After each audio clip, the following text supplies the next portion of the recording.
মথুরার মহারাজ। তাই আমি সিদ্ধান্ত নিয়েছি আমার পরমা সুন্দর বনই দেবকীকে সুপাত্রস্থ করতে হবে। তাই ওই সত্যবাদী বসুদেবের হাতে আমি ওই দেবকীকে তুলে দিয়ে আমি আমার দায়িত্ব পালন করতে চাই।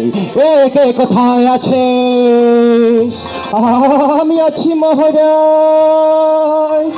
আমি আছি। তুমি আছি সহচর। তবে শোনো সহচর, যাও তুমি একবার ওই সত্যবাদ বসুদেবকে দেখে নিয়ে আসো। আমি আমার পরমা সুন্দরী বনই দেবকীকে তার হাতে সম্প্রদান করে আমি আমার দায়িত্ব পালন করতে চাই। যাও শীঘ্রই তুমি দেখে নিয়ে আসো। আজ্ঞে মহারাজ, আমি যাচ্ছি, আপনি কোনো চিন্তা করবেন না মহারাজ। এই আমি যাব আর ওই সত্যবাদী বসুদেবকে ওই সাথে নিয়ে আসবো। তাই করো সহচর, তাই করো।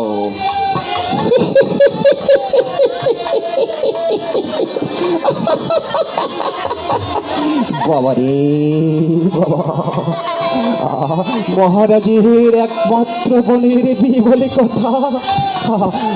কত খাওয়া দাওয়া হবে, খন্ডামি তাই ভরে বোঝাবে, কত কেটে হবে। ওই তোমাদের সকলের নিমন্ত্রণ রইল। বাবারি বাবা, আমার যে ভাবতে অবাক লাগছে, ওই মহারাজের বোনের বিয়ে বলে কথা। যাই, তবে ওই বসুদেবকে একবার আমি দেখে নিয়ে আসি। ওই কোথায় বসুদেব? আরে বাবা রে, পড়ে গেলাম রে বাবা, আমি পাচ্ছি না কোমরটা কেন। বসুদেবকে ডাকতে গিয়ে আমার তবে আনন্দ হচ্ছে এই ভেবে, এই মহারাজের বিয়ে বলে কথা, মহারাজের বিয়ে।